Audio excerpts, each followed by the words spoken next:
তারা কি করেছে 16 বছরে 4000 কোটি টাকা খরচ কইরা বাবার মূর্তি তৈরি করছে, ভাস্কর্য তৈরি করছে। কত টাকা? 4000 কোটি টাকা। কারে বলে বুঝতে পারতেছেন? এই টাকা হলে এই দেশের কত উপকার হইতো। গরিব খাইতে পারে না, কথা বলে না কেন? গরিবের দেহে পোশাক নাই, ডাস্টবিনের খাবার কুড়ে খায়, কুকুরের সাথে রুটি ভাগাভাগি করে খায়। এই দেশের নারী সতীত্ব বিক্রি করে তার পেটের খাবার জোগাড় করে। এগুলো ইতিহাস আমরা পড়েছি।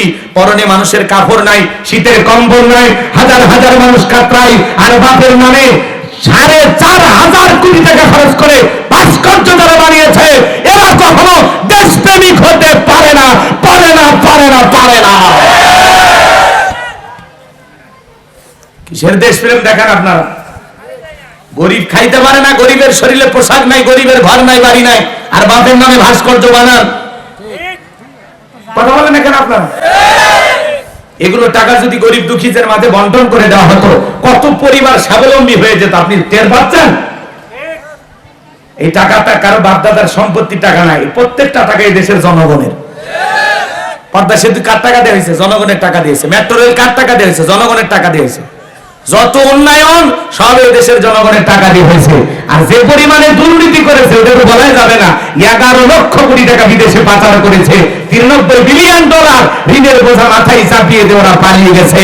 ওদের মহাব্বত কলিজায় রাখা মানে আবারও দুঃখের সাগরে ভাষা। শাসকবিহীন এক রাত্রি থাকা আর 7 বছর জালেম শাসকের আওতায় থাকা ভালো। উনি শাসকবিহীন 2-3 রাত আমাদের থাকতে বাধ্য করেছেন।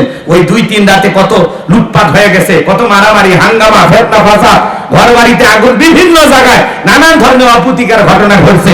দোকানপাট, ব্যবসা প্রতিষ্ঠান লুটপাট করে নিয়ে গেছে। মারামারি ঠিক না, ঘর বাড়িতে চুরি হয়েছে, কত ধরনের ঘটনা ঘটছে একমাত্র আল্লাহ ছাড়া কেউ জানে না। যে পরিমাণে এই দেশের ক্ষতি ওনারা করেছেন, তাদেরকে নিয়ে ভাববে যারা, আমার মনে হয় সত্যিকারের বোকার পাগল তারা। ওই পাবনা মানসিক হাসপাতালে তাদের ভর্তি করানো উচিত। পরিবর্তন হতে রাজি আছেন? আগামীতে নতুন সরকার আমরা প্রতিষ্ঠিত করব, যারা দুর্নীতি মুক্ত বাংলাদেশ গড়বে, ন্যায় বিচার কায়েম করবে। এই জমিনে কোরআন আইন, আল্লাহর আইন, কোরআনের আইন প্রতিষ্ঠিত হোক। কারা কারা চান দুই হাত তুলে মালিককে দেখান। লিল্লাহি তাকবীর। আল্লাহ এই জমিনকে কোরআনের জন্য কবুল করুন, জোরে বলুন আমিন। আল্লাহ এই জমিনকে ইসলামের জন্য কবুল করুন, জোরে বলুন আমিন। হাত নামান বাজান গো আমার, লম্বা করবো না, তাহলে ইসলামের অবস্থা সব সময় ভালো থাকে না। ইসলাম মানার কারণে ঘর ছাড়া করবে, বাড়ি ছাড়া করবে, মিথ্যা মামলা হামলা দেবে। কথা বলে ঠিক কিনা? অন্ধ ব্যক্তির নামে পর্যন্ত গাড়ি পোড়ানোর মামলা দিয়েছিল। এর চাইতে বড় মিথ্যা কথা আর কিছু হতে পারে? অন্ধ মানুষ কি গাড়িতে আগুন লাগাইতে পারে? তো ওরা কত বড় মিথ্যাবাদী ছিল, আপনাদেরকে কয়টা কথা বলবো, সবই আপনাদের জানা আছে। জ্ঞানী লোক একটু হালকা করে খালি খোসা মেরে সামনের দিকে যাইতেছি। আমার বাজানেরা, এই জন্য মনে রাখবেন, বাজানেরা আমার এই কথাটা পরিষ্কার ভাবে মনে রাখবেন, জালেমদের টার্গেট ইসলাম আর মুসলমান বিদায় করা। আমার ভাইয়েরা, ইসলাম আলাদের উপরে যারা নির্যাতন করবে, নামধারী মুসলমান হতে পারে আর একজন কাফের, আর ওই ধরনের মুসলমানের মধ্যে কোনো পার্থক্য নাই। কথা বলেন ঠিক কিনা? আমার ভাই হযরত বিলালকে বলে, নবী, ও নবী, আমার মনি বোমাকে একদিন বলেছিলাম উত্তম বা ছাগল পেশাব পায়খানা করে দেয়, এই ঘরে থাকতে আমার বড় কষ্ট হয়, আমার জন্য একটা ভালো ঘর বাড়ির ব্যবস্থা করে দেন। বোমায় দেখে বলে, বেলাল, উত্তম বা ছাগলের দাম আমার কাছে আছে, কিন্তু তোর মতো কালো হাসি বেলালের দাম আমার কাছে নাই। নবী গো, আমার জীবনের কোনো দাম নাই, আপনি শুধু আমাকে দোয়া করে দেন, মৃত্যু পর্যন্ত যেন কালেমার পথে টিকে থাকতে পারি। এই কথা বলে হযরত বেলাল চলে গেলেন। পরের দিন সকালবেলা সূর্য উদয় হয়ে গেছে, অনেকটা বেলা হয়ে গেছে, বেলাল দরজা খোলে না। অন্যান্য চাকর বাকর যারা আছে এরা লারিস্টে চলে গেছে, ও মায়ের কাছে যা বলে, নেতা এখন পর্যন্ত বেলাল দরজা খোলে নাই। তাই নাকি? বলে হ্যাঁ, ঠিক আছে চলো যাই। এইবার বেলালকে ডাক দেয়, এই বেলাল দরজা খোল। হযরতে বেলাল দরজা খোলে না, জোরে করে ধাক্কা মারছে, দরজা খুলে গেছে। ও মায়ের তাকায় দেখে, সেই রাত্রিতে হযরতে বেলাল কালেমা পড়ে মুসলমান হয়েছে। ওই রাত্রিতে একটা উত্তম বা ছাগলের কাছে কোনো পেশাব পায়খানা নাই। জোরে বলেন মারহাবা। এইবার ও মায়ের দেখে বলে, এ চাকরের দল, বিলালের বিরুদ্ধে মিথ্যা অভিযোগ দাও, তোমরা যখন ঘুমাচ্ছিল, বেলাল তখন ময়লা আবর্জনা পরিষ্কার করেছে। তাকায় দেখো না একটা উটকম বা ছাগলের কাছে কোনো পেশাব পায়খানা নাই, যাও নিজেদের কাজ করো। ওদেরকে তাড়িয়ে দেওয়ার পরে এক পা দুপা করে বেলালের কাছে চলে গেলেন, যা বলে বেলাল, ও বেলাল। বেলাল কোনো কথা বলে না, হালকা করে ধাক্কা মারছে। যখন বেলালের জবান দিয়ে কালেমার আওয়াজ বের হয়েছে তখন জোরে বলেন মারহাবা। বেলালের কণ্ঠে কালেমার আওয়াজ শোনার পরে মা ডেকে বলে বেলাল, তোমার জবান দিয়ে সব কি শুনলাম, তুমি কি মুসলমান হয়েছো? হযরত বেলাল ডেকে বলে মুসলমান হয় যারা মিথ্যা কথা বলতে পারে না তারা, ওয়াকুলু কওলান সাদীদা। মুসলমানেরা হবে সত্যবাদী, মুসলমানেরা কখনো মিথ্যাবাদী হতে পারে। আর আমাদের সমাজে মিথ্যাবাদী আছে না নাই? বলতো হেলিকপ্টার দিয়ে পানি দিয়েছি, পরে দেখা গেল বুলেট মারছে। কথা বোঝেন নাই? ওরা যে কত মিথ্যাবাদী ছিল বাজান গো। অনেকে রাগ করতে পারেন, বেশি আমি বলতেছি না, কষ্ট মনের মধ্যে নেবেন না। আল্লাহর খাঁটি মুমিন বান্দা যারা মিথ্যা কথা বলতে পারে না তারা কথা বলেন ঠিক কিনা? হযরত বেলাল ডেকে বলে গতকাল রাত্রি বিশ্বনবীর হাতে হাত রেখে আমি কালেমা পড়ে মুসলমান হয়েছি। এই কথা শোনার পরে ওমর ডেকে বলে বেলাল রে, উটদুম বা ছাগলের মালিক বানায় দেব, থাকার জন্য ভালো কোয়ার্টারের ব্যবস্থা করে দেব। এখনো সময় আছে, আব্দুল্লাহর বেটা মুহাম্মদ সাল্লাল্লাহু আলাইহি সাল্লামের ধর্ম ত্যাগ করো। হযরত বেলাল ডেকে বলে ও মাইয়া, দুনিয়ার কোন পার্থিব সম্পদের বিনিময়ে বেলাল তার ঈমান বিক্রি করবে না। ওমা এই কথা শোনার পরে ডেকে বলে আমার কথা না শুনলে আমাদের বড় নেতা আবু জাহেলকে ডাক দেব, খবর পৌঁছায় দেব আবু জাহেলের কানে। হযরত বেলাল দেখে বলে কোন বড় নেতা ছোট নেতা এখন কাউকে গোনার টাইম নাই। আমি দুনিয়ার কোন আবু জাহেলকে ভয় করি না, আমি ভয় করি আমার আল্লাহকে। আল্লাহ ছাড়া দুনিয়ার কোন মানুষকে ভয় করা জায়েজ নাই। কথা কয় না কে? আপনারা তো ভয় পাচ্ছেন নাকি? ভয় পাচ্ছেন? ভয় নাই, ভয় নেই। গরম পানি দিয়েছিল। হ্যাঁ, ওই ভয় আপনারে ভাই একটা আছো আমার ভাইয়েরা। আবদার দিছে। অন্য বিষয়। আমার ভাইয়েরা গভীর মনোযোগ দিয়ে কথাগুলো বোঝার চেষ্টা করেন। আমি যে কথা বলতে চাচ্ছিলাম হৃদয়ের কান পেতে কথাগুলো শুনে যান। এবার উমাইয়া দৌড়ে চলে গেছে আবু জাহেলের বাড়িতে, যা বলে নেতা আমার বাড়ি কি তো তার বেলাল কালেমা পড়ে মুসলমান হয়েছে তাই নাকি? বলে হ্যাঁ, ঠিক আছে যাও আমি আসতেছি। আবু জাহেলের একটা বিশেষ বাহিনী ছিল যাদের কাজই হলো মুসলমান ইমানদারদের উপর নির্যাতন জুলুম চালানো। আজও পৃথিবীর জমিনে তাকায় দেখবেন জালেমদের বিশেষ একটা বাহিনী থাকে যাদের কাজই হলো মুসলমান আল্লাহওয়ালাদের উপর নির্যাতন জুলুম চালানো। ওরা ক্ষমতায় টিকে থাকার জন্য এই দেশের নিরীহ মুসলমানদেরকে টার্গেট করে, আলেমদেরকে টার্গেট করে। কথা বলে ঠিক কিনা? ওরা বিশেষ বাহিনী দিয়া এদেশের ইমানদারদের জবান বন্ধ করার চেষ্টা করে, ইমানদারদের পথে বাধা সৃষ্টি করে। কথা বলে ঠিক কিনা? আর বাস্তব প্রমাণ আপনারা দেখেছেন কিনা? আজও গরুর গোশত খাওয়ার অপরাধে মুসলমানকে হত্যা করা হয়। আজও কাশ্মীরে মুসলমান মানে, ফিলিস্তিনিতে মুসলমান মানে। মনে রাখবেন ওই জালেমদের শেষ পরিণতি হবে পরাজয়, আর ইমানদারদের শেষ পরিণতি হবে বিজয়। বিজয়ের মালা মুসলমানেরাই গলায় পড়বে ইনশাআল্লাহ। একটু কষ্টের পথ পাড়ি দেওয়া লাগবে, একটু সবর করা লাগবে, ধৈর্য ধারণ করা লাগবে, একটু বিপদ আপদ মুসিবত জেল জুলুম নির্যাতন এগুলো সহ্য করা লাগবে। কথা বলে ঠিক কিনা? এই ৫৬,০০০ বর্গ মাইল জুড়ে বিশাল বড় একটা জগদল পাথর বুকের উপরে চেপে বসেছিল, আজকে সেই পাথর নাই, আমরা শান্তিতে নিঃশ্বাস নিতে পারতেছি। কথা বলে ঠিক কিনা? আমার ভাইয়েরা গভীর মনোযোগ দিয়ে শুনে যান। এইবার আবু জাহেল চলে আসলো, এসে ডেকে বলে বেলাল এইদিকে আসো, আমি তোমারে পার্সোনাল ভাবে মোহাব্বত করি। বেলাল রে, এসব কি শুনছি তুমি নাকি মুসলমান হয়েছো? হযরত বেলাল দেখে বলে হ্যাঁ, আমি গতকাল রাত্রে বিশ্বনবীর হাতে হাত রেখে কালেমা পড়ে মুসলমান হয়েছি। আবু জাহেল দেখে বলে বেলাল, উটদুম বা ছাগলের মালিক যদি হতে চাও বানায় দেব, ব্যবসা বাণিজ্য যদি করতে চাও দিরহাম টাকা পয়সা যা লাগে সব তোমারে দেব, ঘর বাড়ি বানায় দেব। ও বেলাল, তুমি যা চাও আমরা তাই দেব, তুমি চাইতে দেরি, তোমার সামনে প্রস্তুত করতে দেরি করা হবে না। হযরত বেলাল ডেকে বলে হে আবু জাহেল, দুনিয়ার সব সম্পদ যদি বেলালকে দিতে চাও, দুনিয়ার সব সম্পদ ছাড়তে রাজি, কিন্তু বিশ্বনবীর কালেমা ছাড়তে রাজি নাই। চিৎকার মেরে বলেন মারহাবা। এ ভাই, এই যে আপনারা যে দুই একজন উঠতেছেন কি একটা বাচ্চা, নিজেদের ওয়াদাটা ঠিক রাখবেন না?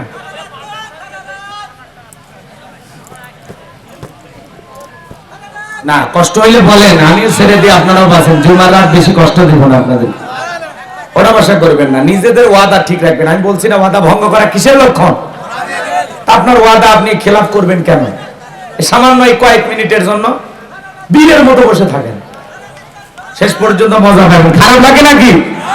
নাকি ওই কথাগুলো বলাতে ওনাদের ভক্ত নাকি? ভক্ত থাকবে না? 16 বছরের মা কি এত তাড়াতাড়ি কাটে? থাকবেই ওই গ্রুপের কিছু লোক। সেদিন এক মাহফিলে গেছি, বাপ রে বাপ কি গরম, সব গরম ঠান্ডা হয়ে যাবে। আমরা শান্ত মানুষ, ভদ্র মানুষ, কিছু বলি না। রাগ করতেছেন মনে হয়? বাজানগো, আপনারা আমাকে একটু একটা পর্যন্ত সময় দিয়া সহযোগিতা করেন। আমি যে কথা বলতে চাচ্ছিলাম, এইবার বুঝেন দেখে বলে বেলাল রে, এত বড় লোভনীয় প্রস্তাব দিলাম, রাজি হইল না। সোজা আঙ্গুলে ঘিউ না উঠলে আঙ্গুলে একটু বাঁকা করা লাগবে। এই কথা বলে যুবকদেরকে লিলিয়ে দিল। বেলালকে চাবুক দিয়ে পিঠাও। হযরতে বেলালকে চাবুক দিয়ে পিঠানো শুরু করা হলো। এরা যত জোরে চাবুক মারে, বেলাল তত জোরে আল্লাহর নামে জিকির করে, চিৎকার মেরে বলেন মারহাবা। চাবুক দিয়ে পিটাইতে পিটাইতে কালো চামড়া গুলো ফেটে রক্ত ঝরতেছে। এরপরে বেলালের জবানের জিকির বন্ধ হয়। আবু জেহেল দেখে বলে, বেলাল চাবুক দিয়ে পিটাই রক্ত ঝরাইলাম, এরপরে কি নবী মুহাম্মদ সাল্লাল্লাহু আলাইহি সাল্লামের কালেমা ছাড়বি না? হযরতে বেলাল দেখে বলে, আবু জেহেল রে, মারতে মারতে যদি মেরেও ফেলে দাও, জীবনটা দিতে রাজি, কিন্তু নবীজির কালেমা ছাড়তে রাজি নাই। বলেন আল্লাহু আকবার। এইবার যুবকদেরকে লিলিয়ে দিল। বেলালের পায়ের শিলা গায়া উঠের পায়ের সাথে বেঁধে মরুভূমির উত্তপ্ত গরম বালিতে ছেঁচড়াইয়া নিয়ে ঘোরা ঘোরা। আরবের বালিগুলো এত গরম ছিল, চাল দিলে মুড়ি হয়ে যেত। আমার ভাইরা, সেই উত্তপ্ত গরম বালিতে হযরত বেলালকে ছেঁচড়াইয়া নিয়ে ঘোরা ঘোরা।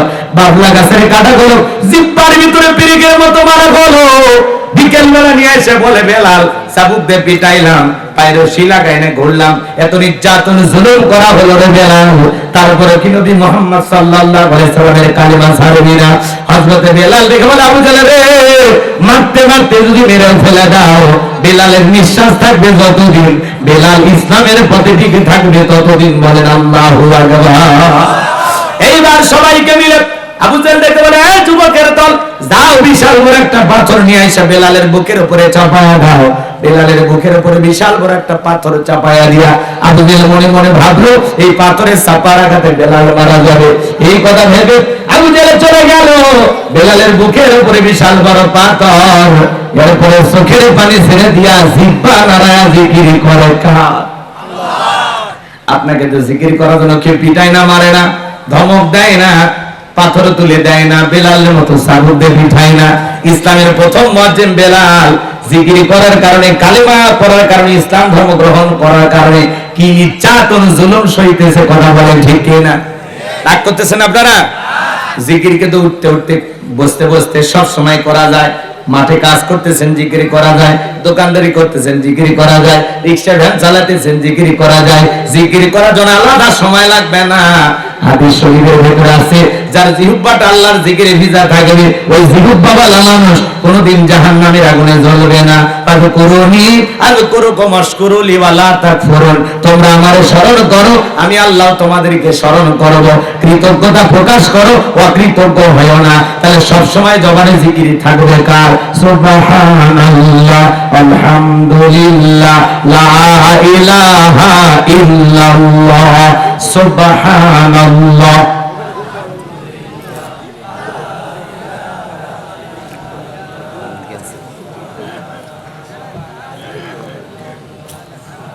সুবহানাল্লাহ, আলহামদুলিল্লাহ, লা ইলাহা ইল্লাল্লাহু মুহাম্মাদুর রাসূলুল্লাহ সাল্লাল্লাহু আলাইহি ওয়াসাল্লাম। কষ্ট হচ্ছে আপনাদের? যুবক যারা আছো, বিরক্ত হইতেছো? তোমার জন্য স্পেশাল ওয়াজ আছে, একটু সামনে যাইতে দাও। এই এসে গেছি। মা বোন যারা বসে আছেন, মা একটু অপেক্ষা করুন। আমার ভাইয়েরা, আমি যে কথা বলতে চাচ্ছিলাম গভীর মনোযোগ দিয়ে শোনেন। আমার ভাইয়েরা, হযরত বিলালের বুকের উপর বিশাল বড় পাথর, এরপরে জিহ্বা নাড়া আল্লাহর জিকির করে, আর আল্লাহকে ডেকে বলে, আল্লাহ তুমি তো সেই আল্লাহ, ইব্রাহিমের জন্য যদি নমরুদের আগুনকে ফুলের বাগান বানাই দিতে পারো, আল্লাহ তুমি কে পারো না? আমি বেলালের বুকের উপরে পাথর থাকার কারণে তোমার মতো মালিকের জিকির করতে বড় কষ্ট হয়। ও আল্লাহ, তুমি কি পারো না বেলালের বুকের পাথরটাকে তুলার মতো নরম বানায় দিতে? হযরতে বেলাল দোয়া করতে দেরি, আসমানের মালিক আল্লাহ দোয়া কবুল করতে দেরি করে নাই। বেলালের বুকের পাথরটাকে আমার আল্লাহ তুলার মতো নরম বানিয়ে দিয়েছেন। বলুন আল্লাহু আকবার। এইবার বেলালের নিঃশ্বাসের সাথে পাথর ওঠে আর নামে। আল্লাহকে ডাকলে, ডাকার মতো ডাকলে আল্লাহ অবশ্যই সাড়া দেয়। কথা কয়। বেলাল ছিলেন আশিকের রাসূল, নবীর পাগল। নবীজি যখন মক্কা নগরীতে পথ চলতো, হযরত বেলাল একবার ডানে যায় একবার বামে যায়। আমার নবী ডেকে বলে, বেলাল বুঝি না, একবার ডানে যাও একবার বামে যাও, ব্যাপারটা কি? হযরত বেলাল ডেকে বলে, নবী আপনি কালেমার দাওয়াত দেন, ইসলামের প্রসার করেন, ওই কাফেররা হলো আপনার শত্রু, আপনাকে টার্গেট করে যদি তীর নিক্ষেপ করে গো নবী, ওই তীরটা যেন সর্বপ্রথম আমি বেলালের বুকের ভিতরে ঢোকে।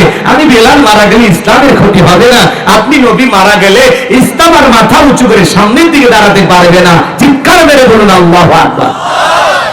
আশিক রাসূল, নবীর পাগল বেলাল, নবীকে কতটা মহব্বত করতেন, ভালোবাসতেন, চিন্তা করা যায়? আমার ভাইয়েরা, নবীজি যেদিন ইন্তিকাল করেছিলেন, ছোট্ট বাচ্চার মতো বেলাল ফুপিয়ে ফুপিয়ে কান্না করে। সাহাবায়ে কেরাম দেখে বলে, বেলাল এভাবে কান্না করো না, এভাবে ভেঙে পড়ো না। হযরত বেলাল কাঁদে আর বলে, আমি আর কোনোদিন আযান দেব না, আমি আযান দেওয়ার পরে বিশ্বনবী ইমামতের মুসল্লায় দাঁড়াবে না, আমি বেলাল আর কোনোদিন আযান দেব না। ছোট্ট বাচ্চার মতো বেলাল ফুপিয়ে ফুপিয়ে কান্না করে, অশ্রু দিয়া গাল বেয়ে বেয়ে পড়তেছে।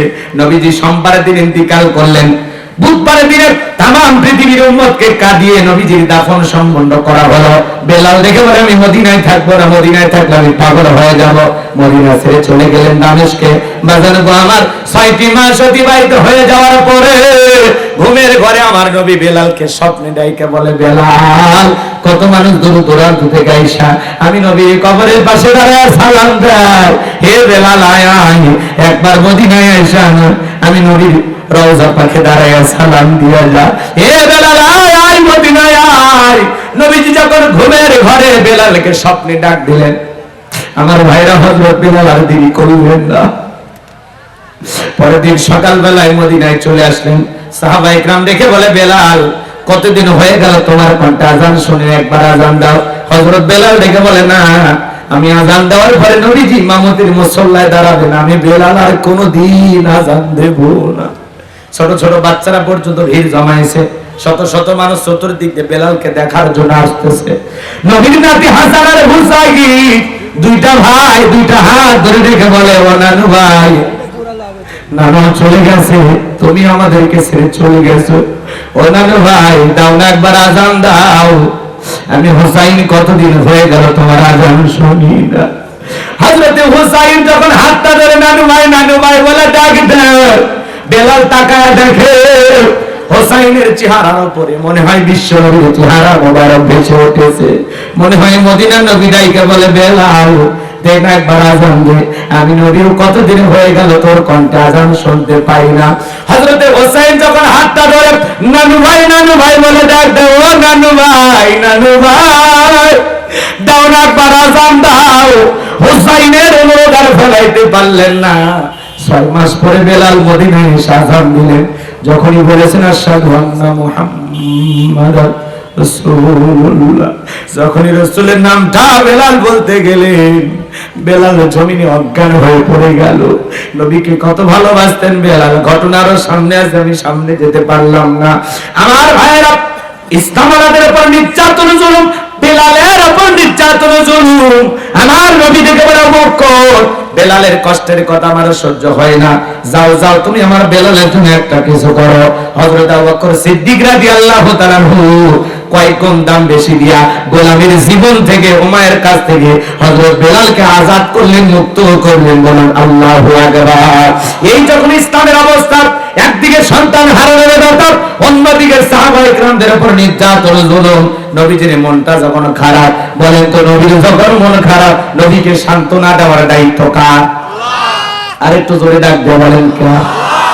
আমার আল্লাহ রাব্বুল আলামিন দেখে বলেন, এ জিবরাইল, আমার বন্ধুর মা নাই বাবা নাই, আমি ছাড়া আমার বন্ধুর আর কেউ নাই। ও জিবরাইল, এ জিবরাইল আর করিস না দেরি, লাহু মাহফুজ থেকে সূরা কাউসার নিয়ে যা আমার বন্ধুর উপরে নাযিল কর তাড়াতাড়ি। আমার নবী ডেকে বলে, আনাস আমার মনটা কেন খারাপ তোমরা জানো?